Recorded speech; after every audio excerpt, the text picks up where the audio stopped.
Everyone, তোমরা সবাই কেমন আছো? আমি খুব ভালো আছি। তো আজকে চিকেন হারিয়ালি রেসিপিটা কীভাবে রান্না করছি তোমাদের সাথে সেটা শেয়ার করছি। তো তোমরা দেখে নাও কীভাবে আমি করছি। তো এখানে আমি ধনে পাতা, পুদিনা পাতা, লেবু, লঙ্কা আর এখানে দেখো বাদাম নিয়ে নিয়েছি, আর কাঁচা লঙ্কা আর রসুন। এগুলো আমি এবারে মিক্সার গ্রাইন্ডারে মিক্স করে নেব। তো চলো, এখানে আমি মিক্সিতে নিয়ে নিয়েছি, দেখো গ্রাইন্ড করে। এবার আমি মাংসটা ম্যারিনেট করে নিয়েছি। তার মধ্যে দিয়েছি টক দই আর লেবু দিয়ে দিয়েছি, একখানা গোটা লেবু দিয়ে দেবে। এবার তারপরে এর মধ্যে কিছুটা নুনও দিতে পারো।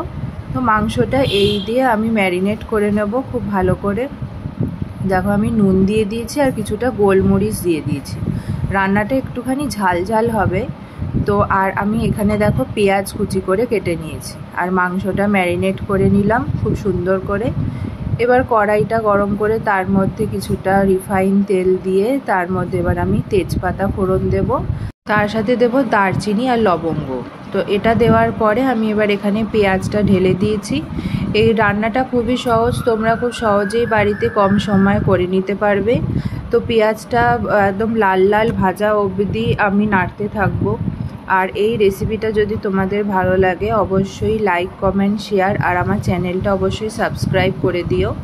তো পেঁয়াজটা ভালোভাবে ভাজার জন্য আমি কিছুটা এখানে লবণ দিয়ে দিয়েছি। তো পেঁয়াজটা এবার ভালো করে ভেজে নিয়ে লাল লাল হয়ে গেলে এর মধ্যে আমি এবার ম্যারিনেট করা চিকেনটাও দিয়ে দেবো।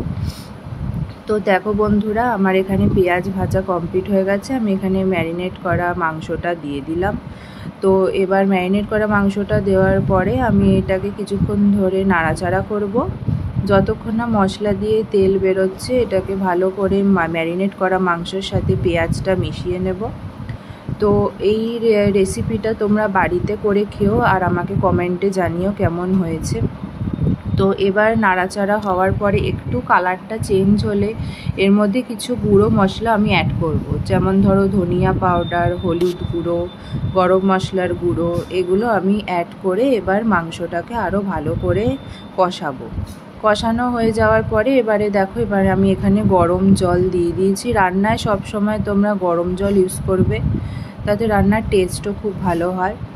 তো মাংসটা এবার আমি সেদ্ধ হতে দেব। তো মাংসটা সেদ্ধ হয়ে গেছে দেখো বন্ধুরা, আমার কমপ্লিট রান্না। এবার এটাকে তোমরা ভাত, রুটি সব কিছুর সাথে খেতে পারবে। আমি তো এখানে নান করেছিলাম, নানের সাথে আমি মাংসটা সার্ভ করেছি।